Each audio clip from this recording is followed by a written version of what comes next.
네, 김영환입니다. 오늘 말씀 같이 묵상하겠습니다. 오늘 말씀은 굉장히 중요해요. 왜냐하면 이 해석, 오늘 본문을 어떻게 해석하느냐에 따라서 세대주의, 이단이 되기도 하고 또 개혁주의 정통 해석자로 신앙생활하는 사람으로 판가름이 나기 때문에 그렇습니다. 다니엘은 예레미야의 예언을 읽고 말씀의 성취를 사모하면서 기도했어요. 근데 그 가운데서 하나님의 환상을 봤습니다. 그게 뭐냐면 71회의 환상이라는 거예요. 다니엘서 9장 23절에 보면 명령이 내렸으므로 라고 말하는데요. 이건 단순한 정보 전달이 아니라 하나님의 결정된 뜻이 다니엘에게 전달되었다라는 말이에요. 그래서 이 말씀이 내렸다, 명령이 내렸다라는 것은 다바르, 야차라고 표현하는데요. 굉장히 중요한 메시지가 다니엘에게 왔다라는 말입니다. 다니엘서 9장 24절에 보면 71회에 대한 내용이 나와요. 내 백성과 내 거룩한 성을 위하여 하나님의 계시인 71회가 이제 보여지게 되는데요.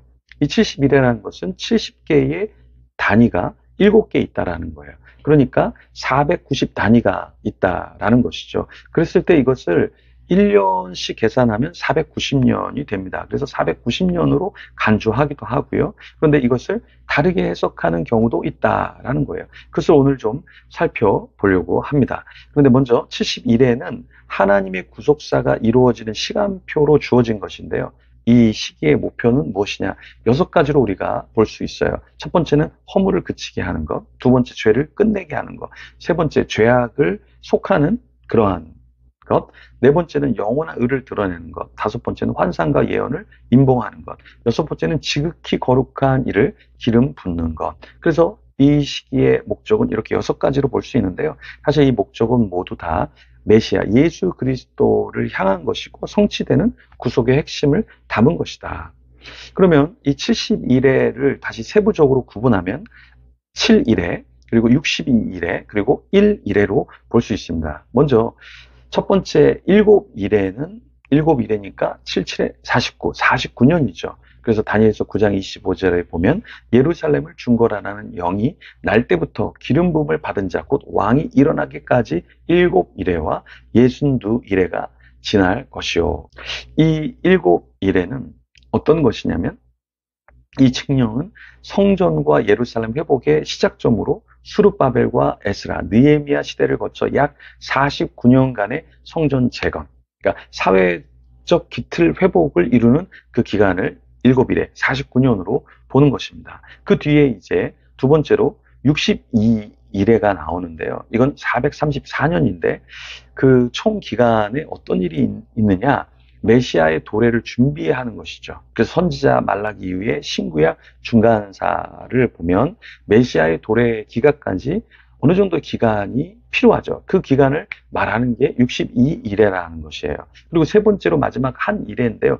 이걸 어떻게 해석하냐에 따라서 세대주의냐 아니면 개혁주의냐 해석이 완전히 달라집니다. 다니엘서 9장 27절에 보면 마지막 한 일에 관한 말씀이 나오는데요. 다니엘서 9장 27절에 그가 장차 많은 사람들과 더불어 언약을 굳게 맺고 그 일의 절반의 제사와 예물을 금지할 것이며 또 포악하여 가증한 것이 날개를 의지하여 설 것이며 또 이미 정한 종말까지 진노가 황폐하게 하는 자에게 쏟아지리라.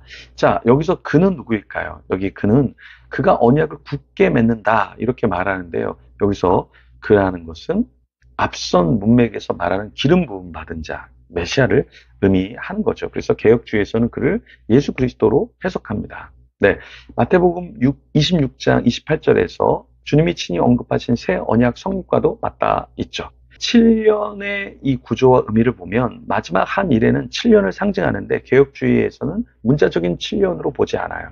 네, 대신에 이 시기를 예수 그리스도의 공생의 초대교회 초기 사역까지 포괄하는 것으로 봅니다. 네. 그러면 세대주의는 이것을 어떻게 보냐면, 세대주의는 이것을 미래적인 종말에 휴거가 일어나고, 박해가 일어나고, 환란이 있을 그 기간으로 상정해요. 근데 이게 조금 문제가 되는 게, 왜 갑자기 7일에, 62일에는 몇 년이다, 이러한 문자적으로 보다가, 왜 마지막은 갑자기 상징적으로, 미래적으로, 종말론적으로 보냐라는 거예요. 그래서 해석을 하려면, 일괄적으로 해석을 해야 되는데 갑자기 마지막 일회, 한 일회는 굉장히 영원한 어떤 미래적인 것으로 해석하는 것은 잘못됐다라는 거예요. 그러면 개혁주의 입장에서는 어떻게 보느냐. 전반부 3년 반, 그리고 중간에 십자가 사건, 후반부 3년 반은 이 초대교회의 복음 확장으로 본다라는 거예요.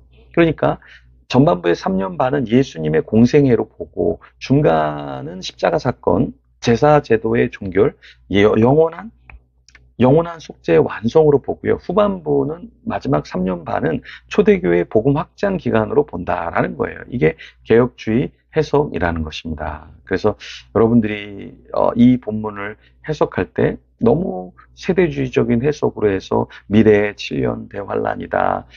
그리고 이것은 종말론적인 것으로 봐야 된다라고만 보면 문제가 될 수 있습니다. 사실 삼일교회 송태근 목사님, 또 지구촌 교회 이동원 목사님, 이런 분들은 이것을 세대주의적으로 해석합니다. 그러니까 예전에 목회하셨던 분들은 대부분 세대주의적으로 해석을 해요. 근데 오늘날도 수많은 목회자들이, 설교자들이, 신학자들이 세대주의적으로 해석하는 것은 바르지 않습니다. 그러니까 예전엔 신학이 좀 부재했다고 하면 지금은 수많은 책들이 있고 세대주의가 이단이라고 정제되고 있는 마당에 그 세대주의적인 해석으로 그렇게 우리가 해석하고 따르는 것은 위험하다. 그래서 이 본문을 여러분들이 조금 더 잘 해석하셔서 이것이 예수 그리스도를 향한 메시지구나. 그래서 70일회가 인간 역사 속에서 하나님의 구속사의 계획을 펼쳐 보여주시는 것으로 우리가 받아야지. 이것은 이렇게 과거적으로, 이것은 어떠한 역사적으로, 마지막은 종말론적으로 이상하게 푸는 것이 아니라 전체가 메시아의 죽음과 부활, 새 언약의 성취를 목표로 하는 메시지구나. 이렇게 다니엘서를 받아야겠습니다. 그렇다고 해서 우리가 종말이 없다라고 말하는 것은 아닙니다. 우리 주님이 다시 오실 날 우리가 그날을 우리가 고대하고 있잖아요. 그런 입장에서 우리는 더 신앙생활할 때 긴장을 하면서 마지막 때가 분명히 있을 거예요. 개인적인 종말도 있을 것이고 시대적인 종말이 있습니다. 네. 그런데 그것을 너무나 두려움에서 그냥 어떤 시한부 종말론으로 우리가 어떤 교주에게, 잘못된 이단에게 속아서는 안 되고요. 마지막 주님 오실 날을 마라나타 외치면서 준비는 해야 되지만 성경을 해석할 때는 성경의 바른 해석을 통해서 해석해야 된다라는 것이죠. 그래서 더 영적으로 깨어 있을 수 있도록 우리가 기도하며 주님 앞에 나아가면 좋겠습니다. 그래서 매일매일 종말을 생각하면서 주님 앞에 올바로 서도록 기도하며 나아가면 좋겠습니다. 같이 기도하며 주님 앞에 나아가겠습니다.